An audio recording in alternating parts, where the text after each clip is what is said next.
Hello, welcome to today's HR Huddle. I'm Tamera Loerzel, and with me is my colleague Samantha Mansfield, and we are glad to be on another HR Huddle today. And today we are going to look at some aspects of personality in the workplace. And many of you know we teach personality, and we use it in our leadership programs and as part of our coaching because we think it's important to understand people's innate preferences and styles and the way they organize their life and their work, the way they communicate, the way they come to decisions. And mostly if we step back, we notice that everybody doesn't do it the way I do, and that can cause some conflict or some irritation or some maybe unsimilar ways, of getting to things. And we think it's important to understand what your personality style is, and then understand that of others so we can be as effective as possible. And given we have 2 weeks left of the tax deadline, and then we've got many audit and assurance deadlines and CAS deadlines monthly and project deadlines, that it could be causing some stress, some, peak period, I can see the end of the tunnel, but I'm not quite there. And then what comes after that and the letdown and how we all react to that. And then how do we deploy, our team members the best for their personality preferences and style. So we just thought we'd just kind of look out the next several weeks and say, how do different personalities show up and how can we support the different personalities on our team? You might get some ideas for your personality as we give examples. You might say, oh, that's me as an HR professional, or people on your team, your HR team, or as talent leaders. You might see some things as well in the way you interact, based on your personality preferences and, with your team members. So we hope you have some takeaways or some ideas to be considering, and how we interact with that. So, Sam, where do you want to jump in and start?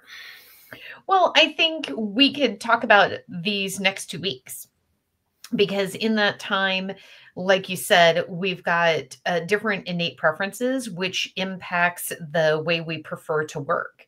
And so in these last couple of weeks or last month, like you said, some people, we've got all of April yet to go. So not to forget those folks, but when you really, the pressure's on and you're pushing to those final weeks and it's all been building to this, we want to be thoughtful that some of our colleagues really do have a different way that they're going to get their energy, or that they want to organize themselves.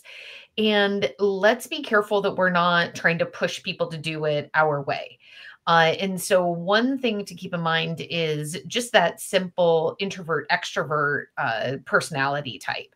Now, there are some misperceptions. We were having this discussion in our own family this weekend about what an introvert is versus an extrovert. And introverts do like being with people. They like being with, people that they like, they're close to. But what we want to be cognizant of is that if you have some introverts on your team, that they have a lot of client meetings or there are a lot of internal meetings, they're tired. They enjoy it, doesn't mean that they don't, but it is exhausting to them, and they may need some buffer in the day to just be able to have some quiet time and recoup. So maybe we don't want to schedule these people back to back all day long. Give them a little bit of a break. And the other piece is realize that they very likely have a preference of working asynchronously. So they like a quiet space. They may like to go sit on their own and pound through what they got to get out the door. Whereas your extroverts, they may want to call that meeting and have it be group work together, or sit in the coffee shop, kind of like you were saying, Tamera, where one of your family members are, where there's just some noise, there's some buzz, and that gives them energy. And so let's be flexible with people to work in that environment that really is going to allow them to maximize their productivity based on what works best for them. Yeah. Yeah, very, very smart. And I think that's a very simple one for us to pay attention to. And the definitions we're talking about is based on Myers-Briggs. That's mostly who we use, for personality assessments. We've also used DISC, and we know there's predictive index and a whole bunch of others that are out there. But the Myers-Briggs seems to be the most easily to identify and relate to. Like, you can see it work, like exactly what you were just saying, Samantha, is, I can see my introverts need to re-energize. And extroverts get energized by being in meetings and doing things and talking with people. And so, how do we facilitate a balance of that, knowing that about our team members? And I think part of it is also having like hopeful interpretations about it. Because we could think like, you're being standoffish, or you're not responsive, or like we can make up in our desire to move things along and to, talk things out. We could be irritated with that perhaps, or it's not the way it should be done, which is another personality attribute, is that we have, our J's, judging, who there is lots of shoulds, structure, linear, like to cross things off my list, check things off my list, and it's supposed to go in a certain order. And if it's not, it can feel very disruptive and, frustrating and irritating, where the P's or perceivers, like to be more fluid and, can, move in and out of things and start and stop, and okay with an emergency over here. So they do well in last minute changes. They do well in, unknowns that come to fruition, and, don't get stressed out about that. But again, we could have perceptions of each other, like, lighten up over there, Jays. And it doesn't have to be done that way. And we've got time. That's a very common, P or perceiver thing to say, versus the, Jays, who could take a page from the P's playbook and be somewhat flexible. Things are going to be last minute and change, especially during these peak periods. And we're coming up to various deadlines, and respecting other people's deadlines, because they're all different. They might not be the same as mine either. And so how do we support each other, through that? And a big one is to come to common agreements about expectations, and then maybe let go of how we get there as much, as long as we get to the end result. What does that look like? And so being really specific about what that is, not making it up, that my end date is, Friday, when I'm like, we've got until Wednesday. What are you talking about? Like, if I get this to you by Monday or Tuesday, we're fine. Or, your definition of late is if you're not 5 minutes early to church, you're late. So we've got to agree on what that means. And we don't stop to do that often. And that includes the clients, by the way. We have to agree with them. And so that we're all working from the same thing. And by the way, they've got their own personalities, this isn't just team members, but the expectations, if we can get agreement all around, then we're working towards that. And that can reduce some of the maybe irritation we might feel as we're all running the last leg of this marathon here that we're on together. Yeah. Well, and to your point right there on getting that agreement on what the deadline is and how we can avoid frustrating or maybe irritating each other, is that those P personalities, those ones who can shift very quickly or very easily, and they kind of like it. They like that bouncing around more so than the judging, that we like the linear. There's my list. I get to cross it off and go down it. But one of the things that you want to be careful about doing is, when you agree on that deadline, do not start reaching out to your colleagues and say, oh, hey, is it done? Do you have this? Because we already agreed on the deadline. And so for your perceiving personalities, that is stressful to them, as well as an irritant. And so when you use the analogy of 5 minutes early to church means you're late, watch for that difference in each other. Because if you're that person who, I prefer to be early, and you see other team members who tend to focus right on that deadline, you got to realize that is actually part of our personality preference. And that's our natural inclination for people who are in those types. And let's not create irritants with each other. We agreed on the deadline. Let's go ahead and just give them until the deadline. So that's one piece. And then another that we can use to really complement each other is, like you said, things, especially in that last crunch time, little fires can show up. Maybe the client didn't meet their expectations, and so now things are shifting around. That's where lean on each other. The team member who's really good with structuring it, organizing everything, let's maybe lean on them to help with that. And then the person who has that, I'm good with go with the flow, we'll figure this out, maybe we need to change the way we did it last year, lean on that person to help figure out some of those changes. So instead of going against what feels natural to you, especially when just we've got that rush and that push, lean into each other for where you have your strengths, instead of maybe getting irritated that they're not doing it the same way that you are, or that now we have to do all these last minute changes. Look for the people on your team that do well with that. And then maybe you could be working on some of the polishing, and they're going and digging into the stuff that's still a mess. Yeah. Yes. Love that. And that's one of the reasons to understand, each other's personality preferences, is because then we can tap into them and leverage them. You also made me think of another dichotomy in Myers-Briggs that we use, is the feeling versus thinking, or maybe not versus, although sometimes it can feel that way. That was a choice I just had. But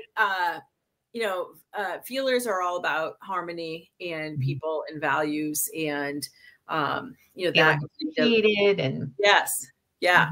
And so the acknowledgement and thank yous and support and gratitude goes a long way, especially right now. And you could say we're all doing it, we're all putting in the effort, yes, but we're all motivated differently. So when we talk about team members and we talk about knowing what their motivators are, one of them is how much acknowledgement and feedback and respect, and that kind of gratitude, where does that fit? And for feelers, it's often higher. And the T's, the thinkers like me, it's like, yes, I appreciate it. Yes, you're appreciated. And we should just know that and keep moving on. And so I have to stop and say, all right, words of affirmation are a good thing. And I very much appreciate it when I receive it. But I don't lead with it. It's not my natural preference, but I do enjoy engaging in it on both ways. And so just stopping and saying, hey, you did a really great job, or hey, thank you for putting in that extra effort on Thursday night. It really made a difference for what we were able to complete on Friday. Those kinds of just simple acknowledgments.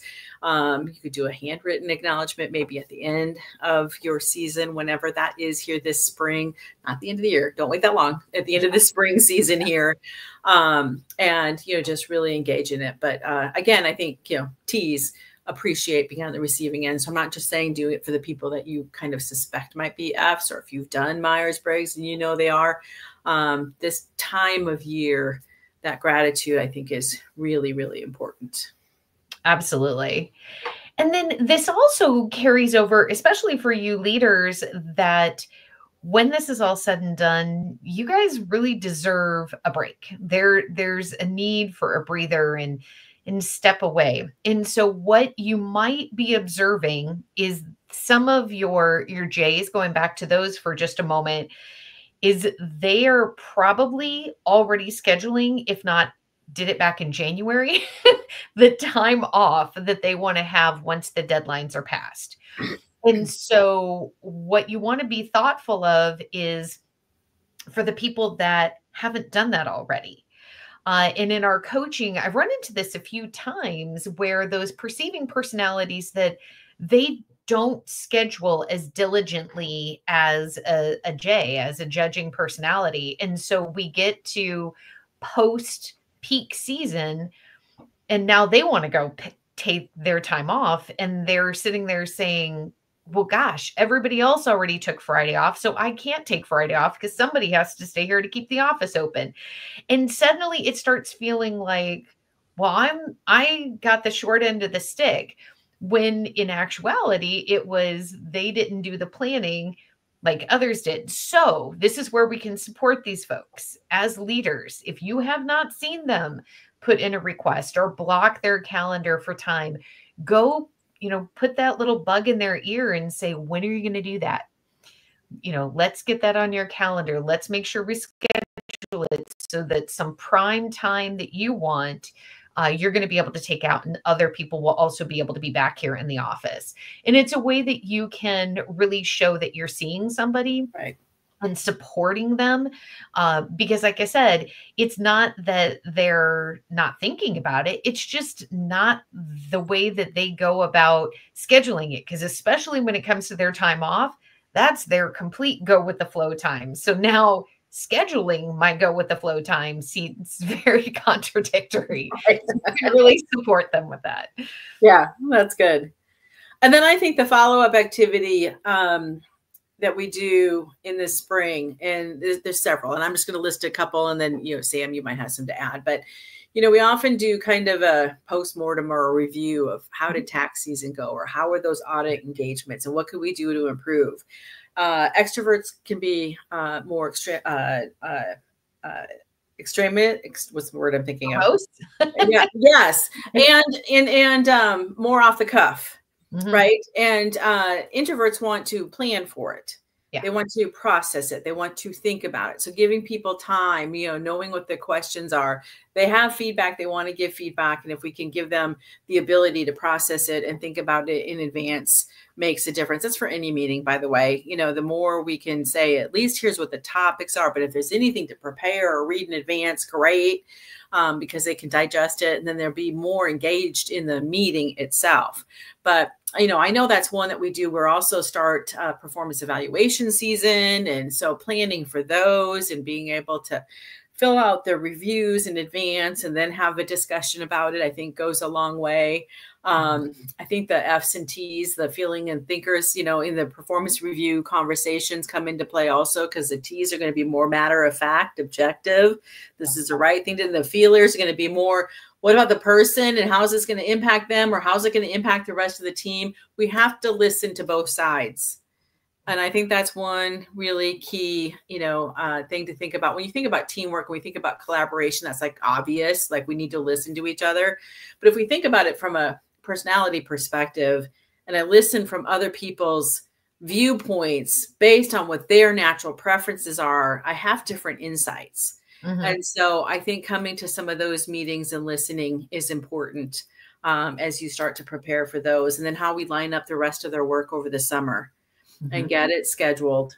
And let's not create as much of a peak season in August, September, October, again, depending on what your deadlines are. But, we often are our own worst enemy, because we take our foot off the gas pedal, and instead of just lightening it up a little bit, but then saying, what's our now schedule, through the summer, so that we can have more even keel. Mm-hmm. So again, thinking about those things as you're, coming out and saying, okay, what's coming up now in the next couple months in May, June, July, mm-hmm. and how do we plan for those and, get people prepared for them as much as possible. Absolutely. And again, the folks that are great at scheduling are wonderful to maybe lead part of that conversation of how do we pace it, so that we don't end up with this big crunch in the fall, especially for your newer people. You're less experienced. They haven't gone through this. And so that exposure from you is helpful. But the other thing that is important to have in that conversation too is, what are the lessons learned that came out of the peak season, the audit, the tax, the quarterlies, whatever it is, because we don't want to continue to default to same as last year. And some personalities are more inclined to think about, well, what could we do differently? And so let's make sure we don't shut down those conversations because we're saying, we just finished. I don't want to think about it anymore. This is a great time to make sure we're capturing that. And let's let those folks that again, naturally have that perspective be able to bring that up in the dialogue as well. And then that just makes us better. And, I've been talking to a lot of people who were just continuing to focus on that process improvement and what could we do. And it's those kinds of conversations that help us to get a long way in that, because we don't get a month or 2 months away from all of it and then try to remember what really was the issue. And then one other thought that I had when you were talking performance review, especially for us thinkers, because I'm a thinker too, and I struggle with this, is if you are working with a feeler and even with some thinkers, they still want to hear what went right and what they did well. And so if you have that propensity to, like most thinkers do, go straight to the constructive feedback as opposed to any of the acknowledgement, use AI and things like that to say, can you polite or make this a little more polite or soften this up? Give me some ideas. And for you feelers listening to this, you're like, what? But it's true. Some people, we just need that little bit of a prompt of, yes, yes. Okay, that's how I can start this, to really show that it's not disingenuous. We do mean it. It's just genuinely the thought process does not start there. It goes right to the constructive. And so use tools to help you, because there are AI tools designed specifically for it. Yeah, love that. I think that's so great. Yeah. And we all want that positive reinforcement. We want to know what we're doing well. It helps you have team members continue doing it, by the way, so that they're not making up, well, that must not be right, so let me try something else. So it's, it's just really fascinating how we operate as human beings. So Samantha and I love this topic, as you can tell. And if you have any questions about, the personality preferences or how to engage, or, considerations as you're approaching different things here in the next, a few weeks to 6 weeks, as your end of deadlines are coming up, or as you're planning for summer initiatives, we'd love to talk to you about it. And if you have any topics that you would like us to cover on these HR huddles, please send them our way. We are always interested. And, we get these ideas from our different conversations with HR leaders, talent leaders, and our coaching conversations in partner groups. So we love any feedback that you have. And in the meantime, have a great week. And we will see you next week on the next HR huddle. Thank you. Have a great week.